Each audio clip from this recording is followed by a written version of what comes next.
जय गुरुदेव। जय गुरुदेव। कोटि कोटि करु वंदना अरब खरब प्रणाम। चरण कमल बिसरो नहीं, जय गुरुदेव नाम। आप सभी प्रेमियों, आप लोग बड़े ध्यान से सुनिए। ऐसा सत्संग आपको कभी भी सुनने को नहीं मिला होगा। आप बड़े ध्यान से इस सत्संग को सुनिए। आप सबको ये मालूम है कि परम संत बाबा जय गुरुदेव जी महाराज मथुरा आश्रम पे ये नाम योग साधना मंदिर बनवाए और पूरे देश में बाबा जी ने प्रचार करवाया था कि इस मंदिर में जीता जागता देवता बैठा हुआ है और सबको बरकत बांट रहा है।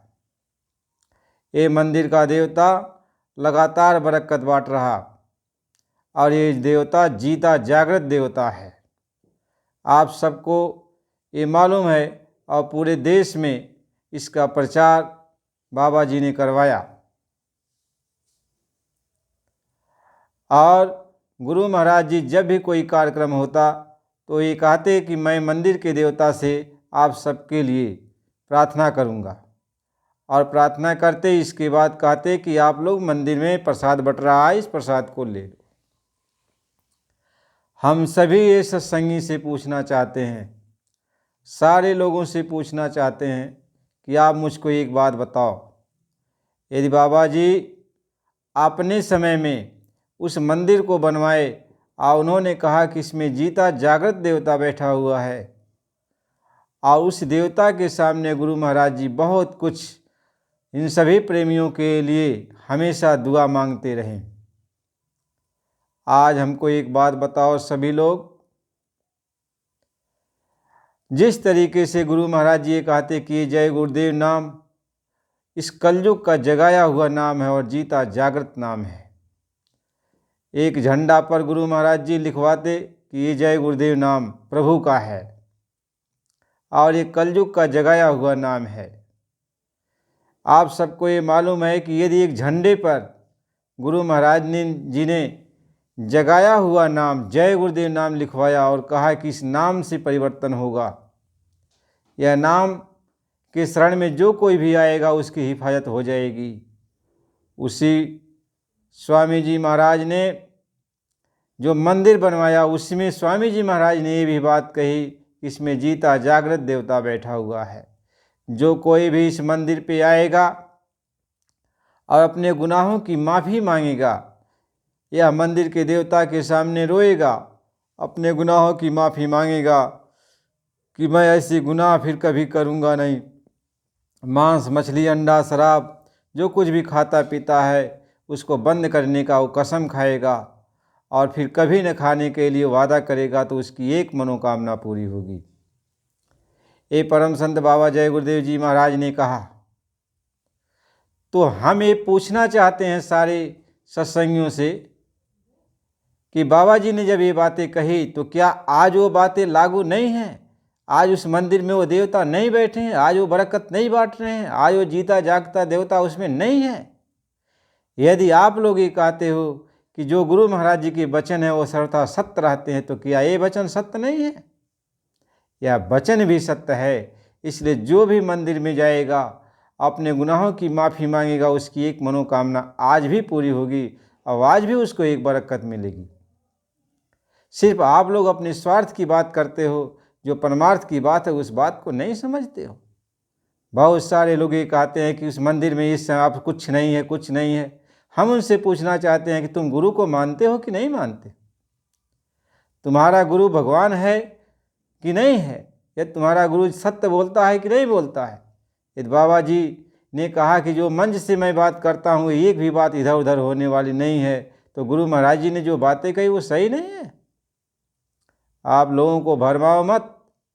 ये जो मंदिर बना हुआ है, बाबा जी ने कहा इस मंदिर के ऊपर से यदि कोई पंछी कोई चिड़िया उड़ कर चली जाती है तो भी वह मानव जन्म पाने का अधिकारी हो जाती है। इस मंदिर की इतनी बड़ी विशेषता है और आप सब लोग इस मंदिर को धूमिल कर रहे हो। आप लोग इस बात को याद रखना, ये परम संत बाबा जय गुरुदेव जी महाराज ये आला फकीर हैं और गुरु महाराज जी ने कहा तुम कितनों अंधेरी कोठरी में, कितनों अंदर जगह चले जाओ जहाँ कोई नहीं देखता है, जो कुछ भी काम करते हो मेरी आंखों के सामने होता है। वह मालिक है और मालिक ने जो कुछ भी कहा है वो सब सर्वथा सत्य है। आप लोग सिर्फ अपने फायदे की बात को सत्य कहते हो, जो कुछ भी मालिक ने कहा सभी बातें सत्य हैं। इसलिए सबको चाहिए कि मंदिर में जाके दर्शन करे और अपने गुनाहों की माफ़ी मांगे और वहाँ बरकत जो बट रही है उस बरकत को ले। बाबा जय गुरुदेव जी महाराज ने यह सबके लिए, देश दुनिया के लिए, सबके लिए कहा और ये भी कहा कि इस मंदिर में आप जो है मांस मछली अंडा शराब खा करके कोई भी चीज़ दान मत देना। आप तभी इसमें दान दे सकते हो जब आप शुद्ध शाकाहारी हो जाओ और कभी भी मांस मछली अंडा शराब मत खाओ पियो। यदि आप शराबी हो करके, मांसाहारी होकर इस गोलक में तो दान कर देगा तो तेरा बहुत बड़ा नुकसान हो जाएगा, ये बाबा जी ने कहा। तो यदि आप गुरु को भगवान मानते हो तो भगवान की ये बातें हैं। नाम योग साधना मंदिर है, ये जीता जागृत देवता बैठा। जीता जागृत देवता का मतलब आप जो समझते हो, जीता का मतलब वो तो जिंदा है, जागृत का मतलब होता कभी वो सोता नहीं है, देवता का मतलब होता हर वक्त तुमको देने वाला। जो कुछ भी कोई मांगने के लिए आता हर वक्त उसको देने के लिए वो तैयार रहता है। 24 घंटा, ये नहीं है कि सिर्फ 1 घंटे उसका कोई टाइम हो, 24 घंटे हमेशा देने के लिए वो मालिक तैयार है। तो जाओ, जिनको भी कोई भी तकलीफ परेशानियां है, जाओ मंदिर के देवता से अपने गुनाहों की माफ़ी मांगो और उस मालिक से प्रार्थना करो, वो मालिक वहाँ मौजूद है। परम संत बाबा जय गुरुदेव जी महाराज ने ये बातें कही है, इसलिए गुरु महाराज जी की सारी बातें अक्षर से सत्य हैं। इसलिए मंदिर का बंटवारा मत करो। ये मंदिर वो मंदिर नहीं है जो आप सोचते हो, इसकी नकल कभी मत करना। ये मंदिर वो जीता जागृत मंदिर है, चेतन मंदिर है। वो तुम्हें क्या पता है? वह सिर्फ आप जानते हो कि सिर्फ ये ईंटा पत्थरों का संगमरमर का वो मंदिर है। केवल देखने में लगता है कि वह संगमरमर का मंदिर है, ऐसे बना हुआ है, लेकिन वह चेतन मंदिर है। जैसे ये मानव शरीर एक चेतन मंदिर है, इसमें छित जल पाव गगन समीरा से तंतों से मिलकर ये बनाया है, लेकिन चेतन है, बोलता डोलता है, हर बात समझता है ये मंदिर। इसी तरीके से वह चेतन मंदिर है। ऐसा मंदिर पूरे विश्व में कहीं नहीं है और न ऐसा मंदिर कोई बनवा सकता है। इसलिए प्रेमी भाई बहनों, गुरु महाराज जी की हर बात को आप ध्यान से अपने अंदर जो सुने हैं अमल करिए और बाबा जी के वचन पर चलिए। जय गुरुदेव। परम पुरुष गुरुदेव जी, जय गुरुदेव नाम। अलख यगम के पार में स्वामी तुम्हें प्रणाम। सतयुग से ते आज लो महिमा तेरो नाम। विविधि भांति गाये सभी रवि के सौ क्या राम। दाता सबके एक ही सदा रहें गुरुदेव। और तिनको लाख प्रणाम है। सतगुरु जय गुरुदेव। जय गुरुदेव। कल सत्संग में आपको ये बताया कि ये सोता हुआ मन कैसे जागेगा। ये मन जो जुगों जुगों से सोया हुआ है कैसे जागेगा। नाना प्रकार का उपाय करने के बावजूद भी ये मन जागता नहीं है। तो मन को आप समझो, ये मन कौन है? आखिर जो जागृत होगा उसी को तो जगाया जाएगा। जिसमें जान होगा वही तो जागेगा, जो इसमें आत्मा होगी वही तो जागेगा। और जिसमें आत्मा ही नहीं हो, जड़ हो, वो क्या कैसे जागेगा? तो ये मन क्या है? मन ये जड़ है, जड़। इसमें जान नहीं है, ये तो आत्मा इसके अंदर गई है। मन एक पिंजड़ा है, इस पिंजड़े के अंदर आत्मा है, तब ये मन जो है दौड़ता है, चलता है, फिरता है, डोलता है, बोलता है। जैसे ये शरीर है, ये शरीर जड़ है, तो इसके अंदर आत्मा आ गई है, तब ये शरीर खाता है, पीता है, उठता है, बैठता है, सोता है, जागता है, बोलता है, डोलता है। तब तो ये शरीर ऐसा करता है। इसी तरीके से मन जड़ है, और मन जड़ है, तो मन जड़ है तो ये जागेगा कैसे? महात्मा ये समझाते हैं कि सोता मन कैसे जागे भाई, असो उपाय मैं करूं बखान। बहुत उपाय लोगों ने किया मन को जगाने के लिए, बहुत सारे उपाय किए, लेकिन मन जागेगा? जो जड़ है वो क्या जागेगा? ये जड़ एक तत्व है। इस जड़ तत्व यानी यह है कि शरीर है, एक खोल है, मन एक खोल है। जैसे मन कई तरह का होता है, या पिंडी में पिंड मन, अंडी में अंड मन, सूक्ष्म में सूक्ष्म मन, और कारण में कारण मन। यानी जो कारण शरीर है वो कारण मन, जो सूक्ष्म शरीर है वो सूक्ष्म मन, जो लिंग शरीर है वो लिंग मन, जो स्थूल शरीर है वो स्थूल मन। यह पिंड शरीर कहा जाता है, इसलिए भी इसको पिंडी मन कहते। कहे मन की लार शरीर, कहे मन की लार शरीर, ये शरीर जो है यह मन है, यह पिंडी मन, इसीलिए इसको पिंडी मन कहते हैं। इसके सूक्ष्म तत्व, मन का मतलब होता है चेतनता, टहलना, घूमना, सोचना, विचारना, ये मन के अंग हैं। यह इसलिए मन को चतुर्विहु कहा जाता है। इसके 4 अंग हैं, यानी इस शरीर में 4 अंग कहलाते हैं। मन, बुद्धि, चित्त और अहंकार। बुद्धि से निश्चय अनिश्चय करना, चित्त से चिंतन करना। अब चित्त से चिंतन कर रहे हो, बुद्धि से निश्चय अनिश्चय कर रहे हो, अहंकार से दीवार बनकर खड़ा होता है, और ये मन संकल्प विकल्प करता है। हर शरीरों में ऐसा होता है, हर शरीर में ये मन ऐसा काम करता है। महात्मा इस चीज को समझाते हैं। तो मन को जान लो। जब मन को जान लोगे तब तो भक्ति भजन करोगे, तब तो भगवान की भक्ति कर पाओगे, तब तो अपने घर जा पाओगे। बहुत लोग कहते हैं जीव क्या है, शिव क्या है, पीव क्या है। क्या जीव, क्या शिव, क्या पीव? जीव, शिव और पीव क्या है? इसमें इस चक्कर में पड़ते हैं। जीव के बारे में कहते हैं, शिव के बारे में कहते हैं, पीव के बारे में कहते हैं। सीधी सीधी बात नहीं समझते। आत्मा बेचारी कैद है, आप उसको नाना प्रकार का ये बातें समझा रहे हैं। वो बेचारी कैद से जब तक छुटकारा नहीं पाएगी, जेल खाने में वो बंद है, उसको निकालने की युक्ति नहीं बता रहे। बस जीव क्या है, शिव क्या है, पीव क्या है, क्या शब्द है, क्या अशब्द है, क्या पकड़ के जाना है, क्या पकड़ के नहीं जाना है। महात्मा ये समझाते हैं, अरे आत्मा और परमात्मा की बात है, न जीव की बात है, न शिव की बात है, न पीव की बात है। बात तो आत्मा और परमात्मा की है, बस और किसी की बात नहीं है। ये आत्मा उस परमात्मा की पुत्री है, उस परमात्मा का पुत्र है, पुत्री है। आत्मा अब परमात्मा के बीच जो दूरियां बन गई है उसके बारे में बात की जाती है। आत्मा और परमात्मा के बीच जो रुकावट आ गई है उसके बारे में बात की जाती है। आत्मा अपने घर कैसे जाएगी उसके बारे में बात की जाती है।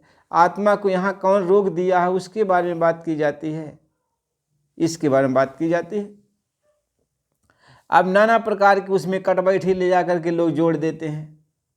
अब सुनने वाला भी नहीं समझ पाता, कहने वाला भी नहीं समझ पाता।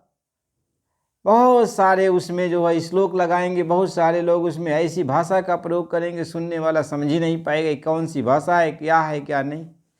महात्मा कहते हैं सीधी सादी बात है, ये सरल बात है कि आत्मा अपने देश से चली, सतलोक से चली और यहाँ काल माया के देश में आके फंस गई। जैसे हम लोग जो अपने घर से जाते हैं मेला ठेला घूमने के लिए, वहाँ जाते हैं भूल, किसी ने फंसा लिया, रोक लिया। अब रोक लिया तो रो रहे हैं, चिल्ला रहे हैं, अपने घर पहुँच नहीं पा रहे हैं। बस अब मेला ठेला में जहाँ ये कोई रोक लिया है, अब वहाँ से उस हम सबको कोई ले जाकर घर पहुँचा दे, बस बात इतनी है। तो हम लोग अपने देश सतलोक से जब उतर के यहाँ पे आए और काल माया के देश में आए, तो काल माया ने हम सबको फंसा लिया, भुलवा दिया। अब इस ज़बरदस्ती थोड़ी फंसा दिया। कैसे कोई जो है बच्चों को भुलवा कर ले जाता है, कोई मिठाई खिला के ले जाता है, कोई कुछ दिखा के, कोई सामान दे करके भुलवा करके बच्चा उसी में भूल जाता है और उसको लेके चल देता है। उसको गाना बजाना सुना करके, एक तो उसको मिठाई खिला रहा और उसको गाना बजाना कुछ दे रहा। अब इसके बाद जो है उसी में वो बच्चा भूलता हुआ चला गया। तो बाद में जब उसको भूख लगती है तब उसको होश आता है कि अरे मैं कहाँ चला आया, माता पिता के लिए तब रोता है, तड़पता है। ऐसे ही हम सब लोग जब यहाँ पे आए तो माया ने हम लोगों को भूल भुलैया का पर्दा डाल दिया। यानी इस खिलौना में, यही सब खिलौना है जो हम लोग देख रहे हैं, यही माया का एक खिलौना है। इसी खिलौने में हम सब लोग गए फंस। यही खिलौना है, ये आसमान एक खिलौना है, सूरज चाँद सितारे एक खिलौना है, धरती एक खिलौना है, यह पानी पाथर एक खिलौना है, ये सब खिलौना है। नदी नाला एक खिलौना है। इसमें जो है नाना प्रकार की जो जीव जंतु बनाए गए हैं, ये सब एक खिलौना। इसी खिलौना को देखने में हम लोग गए भूल। महात्मा ये समझाते हैं। अब आत्मा गई है भूल, अपने देश को भूल गई। अब इसको जब भूख लगती है तो जिसने फंसा के लाया है वह इसको अपने यहाँ का खिलाता, ऐसा खिलाता है कि इनको होश न रहे। यानी होश लाने वाली दवा तो खिलाता नहीं, बेहोश करने वाली। यानी अपने बेहोश का मतलब होता है अपने देश की खबर न रहे, इधर ही का खबर रहे। चलो क्या खाओगे, सारा चीज़ खिलाते पिलाते उधर ही ले चलते। कहने का मतलब है कि आत्मा को भुलवाया जा रहा है, जैसे बच्चे को भुलवाया जा रहा है। उधर माता पिता का ध्यान न, रो मत, ये बच्चा ये चीज़ ले लो, ये चीज़ ले लो। बच्चों को जैसे खिलौना माँ ज़्यादा सा खिलौना उसके सामने रख दिया जाता है, इसी को खेलो और उधर का शुद्धि मत करो। ऐसे हम लोगों को परमात्मा की शुद्धि नहीं लाने दिया गया और इधर जो है संसार की शुद्धि को लाया गया कि संसार की तरफ देखो। ऐसे बहुत समय बीत गया। वही महात्मा समझाते हैं कि ऐसे बहुत समय बीत गया। जब आत्मा जो है अपने घर नहीं गई तो पिता को चिंता हो गया। जैसे शाम तक बच्चा जब घर नहीं पहुंचा तो माता पिता को चिंता हो जाती है। अब माता पिता उसको ढूंढने के लिए निकलते हैं, बच्चा कहाँ गया। ऐसे जब पिता जो है देख रहे थे कि ये बच्चा नहीं आ रहा है, मैंने तो कहा था कि जाओ ये सामान लेके जा रहे हो, इसको नीचे छोड़ देना, काल माया के देश में छोड़ देना और फिर चले आना। लेकिन वहाँ जाके बच्चे सब भूल गए। तो पिता देख रहा था। वही पिताजी कहते हैं कि जी देख रहा था बाट तेरी, मैं तेरी बाट को देख रहा था, इंतजार कर रहा था। लेकिन जब तू नहीं आया तब तुझे बुलाने आया हूँ। नहीं आया तो मैं चला आया। तू फंसे काल के फंदे, इससे हो गए अति गंदे। तेरे कीचड़ को धोने मैं सत्य देश से आया हूँ। अरे बच्चा तू मुझको अब नहीं पहचान रहा? भगवान कह रहा, सतपुरुष कह रहा, अरे तुझको इस माया ने कौन सा नशा पिला दिया, कौन सा दवा खिला पिला दिया कि अब तू बच्चा मुझी को नहीं पहचान रहा। जैसे बच्चे को कोई लेके गया और कोई ऐसा चीज़ खिला पिला दिया, अब बच्चा बेहोशी हालत में, होश है नहीं, उसको पहचान ही नहीं रहा है। ऐसे माया ने यहाँ का नशा इस आत्मा के ऊपर ऐसा डाल दिया, ऐसा मोह माया का नशा कि अब भगवान को पहचान, अपने पिता को पहचान ही नहीं रहा। वही पिताजी कह रहे हैं, वही सत्यपुरुष कह रहे हैं, कुल मालिक वही बात कर रहे हैं कि तू फंसे काल के फंदे, इससे हो गए अति गंदे। तेरे कीचड़ को धोने मैं सत्य देश से आया हूँ। तेरे कीचड़ को धोने, तुझे साफ करने के लिए मैं अब वहाँ से अपने देश से चला आया। घर से मैं चला आया बच्चा, तू यहाँ पे आके फंस गया। चलो अब तुझको मैं ले चलने के लिए आया हूँ कि मुख मोड़ जरा इधर देखो, मैं तुझे बुलाने आया हूँ। अब मैं तुझको बुला रहा हूँ तो मुख उधर क्यों फेर रहा है, मेरी तरफ मुख तो करो बच्चा।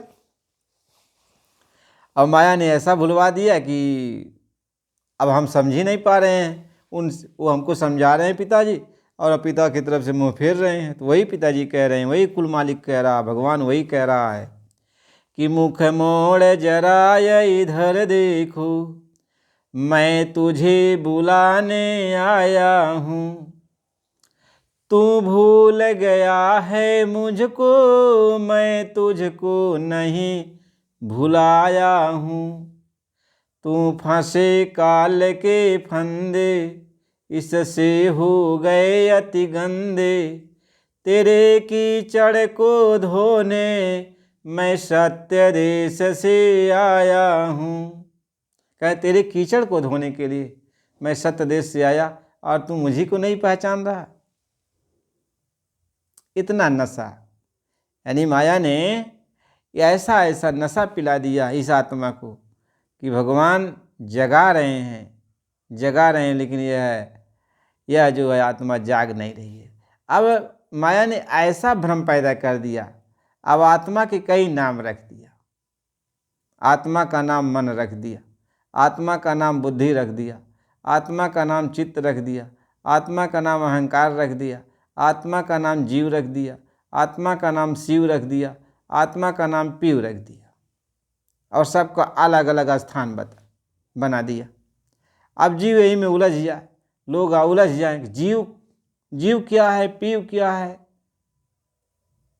बुद्धि क्या है, मन क्या है, चित्त क्या है, अहंकार क्या है।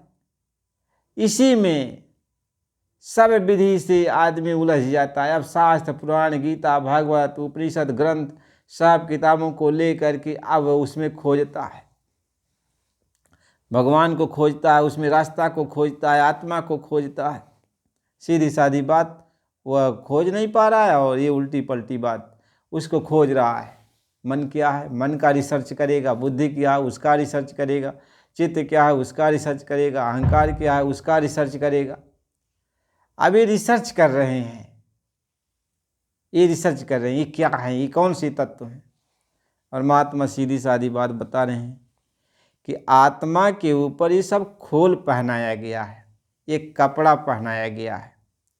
एक कारण मन का कपड़ा, सूक्ष्म मन का कपड़ा, और लिंग मन का कपड़ा, और ये पिंडी मन का कपड़ा। एक कपड़ा है, और ऐसा एक कपड़ा है कि आत्मा जब इस कपड़े में गई तो कपड़ा चेतन हो गया। यानी अब कपड़ा चिपक गया आत्मा से, तो आत्मा से जब चिपक गया तो कपड़े में जो भी हरकत हो रही है आत्मा को महसूस हो रहा। यदि कपड़े पे कोई टच करता है तो आत्मा को लगता है मुझे कोई छू रहा है। कपड़े में कोई दाग लग जाता तो आत्मा को लगता है मेरे अंदर दाग लग गया। ऐसा वो कपड़ा है कि आत्मा की ताकत, आत्मा को आभास होने लगता है, ऐसा वो कपड़ा है। वो कपड़ा पहनाया गया।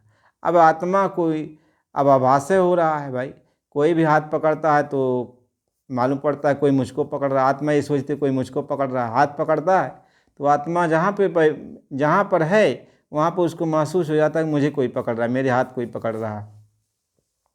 आत्मा एक इस कान को कोई पकड़ता है तो आत्मा को ऐसा लगता है मेरा कान कोई पकड़ रहा है। इस शरीर में भूख लगती है, इस शरीर में, तो आत्मा को लगता है मुझको भूख लगी हुई है। ऐसा आत्मा इसमें रल मिल गई है, आत्मा ऐसी सन गई है इसमें कि इसकी हर चीज़ आत्मा अपना समझ बैठी है। आत्मा को महसूस होता, समझ बैठने का मतलब दूसरी चीज़ होता है, लेकिन सचमुच आत्मा को महसूस होता है। जब तक कि कपड़े नहीं उतरेंगे, जब तक कि कपड़े नहीं उतरेंगे तब तक आत्मा आज़ाद कैसे होगी। ये हवन यज्ञ करने से थोड़ी कपड़े उतरते हैं। ये गीता, बाइबल, कुरान, हदीस और सारी धर्म पुस्तकों को पढ़ने से थोड़ी कपड़े उतरते हैं। जब तक कपड़ा नहीं उतरेगा तब तक आत्मा आज़ाद नहीं होगी। इसलिए जो कपड़ा उतारे, जैसे पिंडी कपड़ा उतारे, लिंग कपड़ा उतारे, सूक्ष्म कपड़ा उतारे, कारण कपड़ा उतारे, तब आत्मा आज़ाद होगी। अब इसके बारे में भाई कोई है महात्मा पूरा सच्चा तो इस कपड़े को उतार दे। अब कपड़े को उतार दे, कपड़े को हटा दे, तो कैसे कपड़े को हटाएगा। इसलिए महात्मा ये समझाते हैं बात और कुछ नहीं है, सिर्फ कपड़ा उतारना है। आत्मा सहज अवस्था में इस कपड़े को कैसे उतारेगी। एक एक कपड़ा, 4 कपड़ा उतारना है, एक एक कपड़ा को कैसे उतारेगी। जब कोई संत महात्मा मिलते हैं तो इसी बात को कहते हैं कि देखो आत्मा, ऐ सूरत, तुम इसमें आके फंस गई हो। अब मैं तुम्हें युक्ति बताता हूँ। मैं तुम्हें इस कपड़े को उतारने के लिए मैं तुम्हें एक युक्ति बताता हूँ, और यह युक्ति तुम अपना ले, मैं मदद कर दूंगा। कुछ तुम कर और कुछ मैं कर दूंगा, उस मालिक की दया हो जाएगी, एक एक कपड़ा उतर जाएगा। तो महात्मा ये समझाते हैं कि जिन जिन गुरु भगति धारी, सो पहुँचे निज दरबारी। कहते जिन्होंने गुरु की बात को माना, संत सदगुरु की बात को मान लिया। गुरु भक्ति धारण करने का मतलब यह है कि जिन्होंने संतों की बात को मान लिया, गुरु भक्ति मान ली, उनकी बात को मान लिया, वो तो अपने घर पहुंच गए, वो कपड़े को उतार दिया। लेकिन जिन्होंने बात नहीं माना, सिर्फ वाद विवाद में लग गए, वाद विवाद में लग गए, वो कभी अपने घर पहुंच नहीं सकते, वो कभी भी अपने घर नहीं पहुंच सकते हैं। कहते हैं जिन जिन गुरु भगति धारी, सो पहुँचे निज दरबारी। गुरु भगति न जिनको प्यारी, तिन जीते बाजी हारी।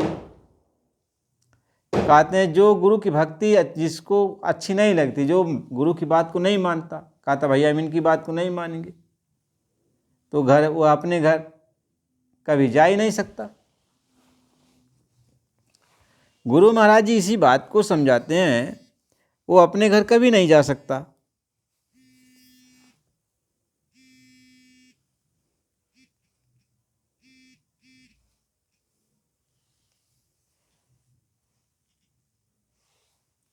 वो अपने घर कभी नहीं जा सकता है। जो महात्माओं की बात को नहीं मानता है वो अपने घर कभी जा नहीं सकता। महात्मा सिर्फ इस कपड़े को उतारने की बात करते हैं, तो इस कपड़ा को उतार दे और अपने घर निकल चल, बस सीधी सादी बात। अब हम जब गुरु की बात को मान लेंगे तो वो जैसे कहते हैं वैसे कपड़ा उतर जाएगा, वही उतारते हैं कपड़ा, क्योंकि ये कपड़ा इतना आसान नहीं है उतारना। ये आत्मा इस कपड़े में ऐसा घुल मिल गई है, रल मिल गई है कि प्राण निकलता है। जब आत्मा को कहीं देखो इस शरीर में कहीं चोट लगती है तो आत्मा को बड़ी पीड़ा होती है। तो बताओ कपड़ा वो कैसे आत्मा इस शरीर को छोड़ेगी, कैसे इस शरीर से निकलेगी। जब तक कोई ऐसा महात्मा नहीं मिलेगा जो सहज रूप में सारे दर्द को ख़त्म करके और सहज अवस्था में ला करके आत्मा को निकाले। सहज अवस्था का मतलब यह होता है कि आत्मा की सारी शक्ति को इसमें से अलग करे, जो जहाँ जहाँ बधी है, और जब अलग करेगी तो सहज हो जाएगी आत्मा, सहज में ही शरीर को निकाल छोड़ देगी और आगे बढ़ जाएगी। ये मतलब है सहज अवस्था का। महात्मा इसी बात को कहते हैं, यही अवस्था है सहज अवस्था की। अब इस बात को कोई समझता नहीं है, तो वही महात्मा कहते हैं कि मैं तुम्हें नाम की एक बूटी देता हूँ, एक रसायन देता हूँ, और उस रसायन को तू अपने अंदर धारण कर, तो सहज में जो गांठ पड़ी हुई है, जगह जगह रोआ रोआ में जो आत्मा को बांधा गया है, आत्मा पहुँच गई है, तो इस रोए रोए से आत्मा निकलेगी, यानी बंधन ढीला हो जाएगा। जब जैसे बंधन ढीला हुआ तो आत्मा निकल गई सत्य से, उसके प्रकाश निकल गए सत्य से, और जब प्रकाश निकल गए तो आत्मा इस शरीर को छोड़ देगी। जब चाहेगी शरीर को छोड़ देगी, जब चाहेगी शरीर में चली आएगी, जब चाहेगी छोड़ देगी, जब चाहेगी, क्योंकि अब उसको जुक्ति मिल गई। वही महात्मा कहते हैं अब नाम रसायन का नाम रसायन घट में झरना, सूरत शब्द से नभ पर चढ़ना। ए मति मंद गहे न सरना, लोभ बढ़ाई उदर को भरना। तू मानो मत इसका कहना, इसके संग जगत बिच गिरना। महात्मा ही समझाते हैं कि गुरु जो नाम देते हैं, अब उसकी रसायन को ऐ आत्मा उस नाम का रट लगा। जब नाम का तू रट लगाएगी, अपने जबान पर रख करके उसको अमल, उसको रटने लगेगी, अंदर अंदर अंदर अंदर, बाहर नहीं, अंदर अंदर रटने लगेगी, तो ये बंधन ढीला हो जाएगा। क्योंकि नाम से ही बांधा गया है। हर शरीर में, ये हर शरीर में इस आत्मा को नाम से ही बांधा गया है। कारण शरीर में भी कारण वो नाम से बांधा गया, सूक्ष्म शरीर में भी नाम से बांधा गया, और लिंग शरीर में भी नाम से बांधा गया, और इस पिंड शरीर में भी नाम से बांधा गया। इसलिए नाम ही छुड़ाएगा, नाम ही छुड़ाएगा। जो नाम से बांधा गया है, एक नाम तो बांधने वाला है और एक नाम छुड़ाने वाला है। तो बांधने वाला नाम से तो बांधने वाला बांध दिया, लेकिन अब छुड़ाने वाला नाम चाहिए। तो छुड़ाने वाला नाम तो महात्माओं के पास है, बांधने वाला नाम तो काल भगवान के पास है, वो तो बांध दिए नाम से अब। लेकिन छुड़ाने वाला नाम तो संतों के पास है। जब वो महात्मा आएगा, जो कुलमालिक आएगा, तब वो छुड़ाने वाला नाम लगाएगा नाम से। तब छुड़ाने वाले नाम से जब वो नाम आपको देगा, तो उस नाम का जब रटन करोगे, तब शरीर से जो है अपने आप आत्मा निकलने लगेगी। एक शरीर, इस शरीर को भी छोड़ेगी, फिर अगले शरीर को भी छोड़ेगी, फिर अगले शरीर को।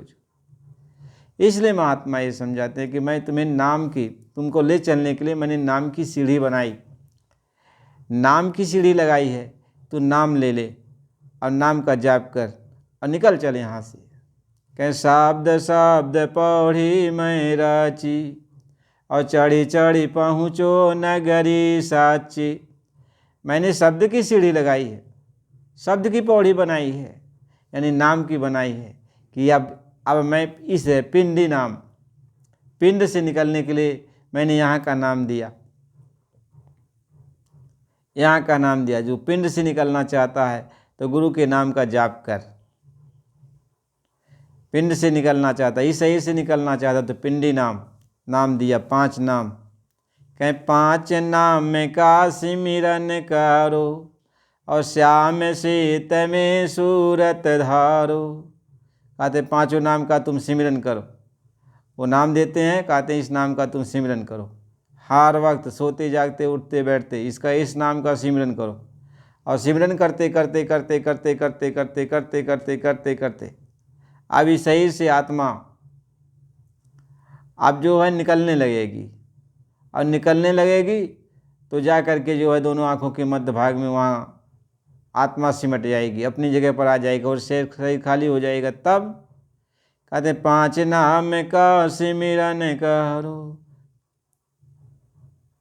अब 5 नाम का सिमरन करो और सूरत शब्द से नभ पे चढ़ो। अब आगे चढ़ो, यानी अब सूरत को अपनी आत्मा से, अब आत्मा के ये सारी, इस शरीर को तो छोड़ दी, सारे प्रकाश सिमट के चले गए आत्मा। अब आत्मा से कहते हैं कि अब तू आत्मा शब्द को पकड़, अब शब्द से गगन पर चढ़, यानी जो अनहद शब्द सुनाई पड़ रहा उसको अब सुन। सूरत शब्द से नभ पर चढ़ो। अब सूरत शब्द यानी शब्द जो सुनाई पड़ रहा है उसको तुम सुनो, उसको सुनो कि पहले सुनो गगन में बाजा, यानी पहले गगन में बहुत सारे बाजे बज रहे हैं और उस बाजा को तुम सुनो। अब जब सिमट गई तो उस बाजा को सुनो। अब बाजा को सुनते सुनते सुनते सुनते सुनते सुनते सुनते सुनते अब क्या होगा, तुम्हारे अंदर जो है अब बाजे प्रकट होने लगेंगे। जब सब बाजे प्रकट होने लगे तब महात्मा आप समझा रहे हैं, सदगुरु ये समझा रहे हैं, आप दूसरा शरीर जो लिंग शरीर है उससे कैसे तुम छुटकारा पाओगे। आप बाजा को सुनो, जो अंदर में बाजा बज रहा है उस बाजा को सुनो, बाजे सब प्रकट हो जाएंगे। अब सुनाई पड़ने लगा कितने बाजे बज रहे हैं। अब बाजा तुम सुनो, बाजा सुनते सुनते सुनते सुनते उसमें एक बाजा तुम पकड़ लो, ले जाने वाला जो बाजा है। क्या पहले सुनो गगन में बाजा, और घंटा शंख छाटे धुन गाजा। अब उसमें जो है इस घंटे घड़ियाल की आवाज़ को, घंटे शंख की आवाज़ को तुम पकड़ लो, और जैसे पकड़ोगे तैसे ही आवाज़ सब बंद हो जाएगी। अब वही आवाज़ तुमको खींचेगी, आप इतने आराम से खींचेगी कि तो लिंग शरीर छूट गया। अब ये लिंग शरीर छूट जाएगा। महात्मा ये समझा रहे हैं कि घंटा शंख छाट धुन दोई, फिर साहसत कमल दल जगमग होई, ताम अधिकारता निरखो सोई। अब वो आवाज़ जो तुम्हें खींच करके वहाँ त्रिलोकीनाथ के पास पहुँचा देगी, वहाँ जो जहाँ तीसरी शरीर तुम्हारी है, सूक्ष्म शरीर। महात्मा ये समझा रहे, अब उस मुकाम पर तो पहुँच गए। अब इधर लिंग शरीर भी छूट गया, पिंड शरीर छूट गया, अब लिंग शरीर भी छूट गया। अब वो तुम तीसरे मुकाम पर पहुँच गए, उधर पहुँच गए जहाँ तुम्हारा सूक्ष्म शरीर है। अब वहाँ तुम्हारा सूक्ष्म शरीर, जब ऊपर की ध्वनि तुम्हें सुनाई पड़ेगी, ऊपर की आवाज़ आ रही है, उस आवाज़ को बताएंगे इसको छांट लो, इसको पकड़ लो। तो उस आवाज़ को पकड़ोगे, जैसे उसकी कमाई करोगे, उस आवाज़ को पकड़ोगे तो वो जो है सूक्ष्म शरीर वहीं छूट जाएगा। अब कारण शरीर में आगे तुम बढ़ जाओगे, ब्रह्म त्रिकुटी में। अब ब्रह्म के पास जब पहुंच गए तो ऊपर से धुन आ रही है, तो ब्रह्मलोक में कारण शरीर छूट जाएगा। अब आत्मा निखालिस हो जाएगी। तो बात तो ये है, सीधी सादी बात है, बिना संत सदगुरु के काम तो होने वाला नहीं है। और इसमें बहुत सारी बातें इधर की उधर, उधर की इधर लगा करके, उलझा करके सबको परेशान कर डाला। अब आत्मा न जगने वाली है, न कोई जगाने वाला है, न आत्मा अपने घर जाने वाली है। ले जाने वाला जब आएगा तो उस पर कोई भरोसा नहीं करेगा, और जब भरोसा नहीं किया तो अपने घर वो गए ही नहीं।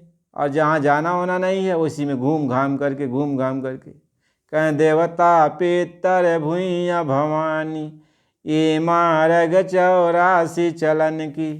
कहें देवता पितर भुइया भवानी, ये जितना आई तो 84 में जाने का सब मार्ग है। इसी में घूम फिर करके इसी में आओ जाओ। अपने घर कहाँ चलोगे? कौन शिव है, कौन पीयू है, कौन क्या है, कौन क्या। जब महात्मा समझाते हैं कि 3 गुण है इस शरीर में, 3 गुण है, एक सतोगुण और एक रजोगुण और एक तमोगुण। अब 3 गुणों को ही 3 देवता कहते हैं। सतोगुण को विष्णु भगवान कहते, रजोगुण को ब्रह्मा जी कहते, और तमोगुण को शिव जी कहते। ये 3 गुण, यही त्रिलोकीनाथ, यही तीनों भगवान हैं जो सृष्टि का संचार करते हैं। सतोगुणी से यह सृष्टि का पालन होता है, रजोगुणी से सृष्टि का सृजन होता है, और तमोगुण से सृष्टि का संहार होता है। यह 3 गुण महात्मा ये समझाते हैं। रजोगुण अहंकार का प्रतीक है, ये जो है तमोगुण अहंकार का प्रतीक है। रजोगुण बुद्धि का प्रतीक है, बुद्धि जो ब्रह्मा का प्रतीक है, और सतोगुण जो है ज्ञान का प्रतीक है, ये सत्य का प्रतीक है। इसलिए कहते हैं सत्य रज तम, ये 3 गुण है, सत्य रज तम, सतोगुण, रजोगुण और तमोगुण। ये सीधी सादी बात है, ये तत्वों की सारी बात है, ये शरीर की सारी बात है। इसलिए कहते हैं इंद्रिन कोट झरोखा नाना, तहाँ सब देव करे स्थाना, आवत देखे विषय बिहारी, ते हृदय कपाट उघारी। कहते हैं ये जो शरीर बना हुआ है ये तत्वों का शरीर है, यह तत्व ही देवी देवता सब हैं, वह इनका ही इसमें अंश है, आभास है, तभी तो ये चेतन है। मन क्यों चेतन है? ये जो मन की शरीर है, मन क्यों चेतन है? मन माया के हाथ में है, मन जड़ है, लेकिन माया अपने हाथ में लेके इस मन को घुमाती है। बुद्धि क्यों चेतन है? बुद्धि की डोरी ब्रह्मा के हाथ में है, अब ब्रह्मा जी उस बुद्धि को घुमाते फिराते हैं। अब ब्रह्मा जी जैसा चाहेंगे वैसा तुम्हारी बुद्धि हो जाएगी। चित्त की डोरी विष्णु के हाथ में है। अब विष्णु भगवान जैसा चाहेंगे वैसा तुम्हारा चित्त चिंतन करेगा, वैसा तुम्हारा चित्त चिंतन करेगा। अब अहंकार की डोरी है शिव जी के हाथ में। अब शिव जी जैसा चाहेंगे वैसा तुम्हारा जो है ये अहंकार काम करेगा। अहंकार का जब भी आता है तो विनाश, अहंकार का मतलब विनाश। इसलिए महात्मा कहते हैं मन की डोरी माया के हाथ में, चित्त की डोरी विष्णु के हाथ में, और बुद्धि की डोरी ब्रह्मा के हाथ में, और अहंकार की डोरी शिव के हाथ में। अब मन, बुद्धि, चित्त, अहंकार, अब इनके हाथ में ये सब डोरी है। जैसे कोई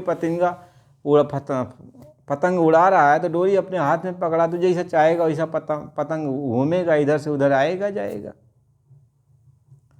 तो कोई मन को इसलिए बस में नहीं कर सकता, बुद्धि को इसलिए बस में नहीं कर सकता, चित्त को इसलिए बस में नहीं करता, अहंकार को बस में इसलिए नहीं कर सकता क्योंकि ये देवी देवता इनको पकड़े हुए हैं।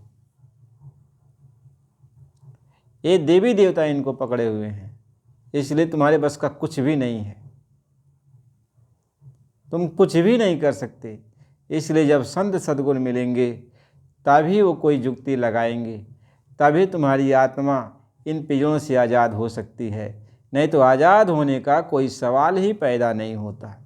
इसलिए दया कर संत और सद्गुरु बतावें नाम का जपना। दया कर वो संत सद्गुरु यदि आ जाते हैं, मिल जाते हैं और तुम्हें नाम दीक्षा दे देते हैं तो जान लो तुम्हारा कल्याण हो जाएगा।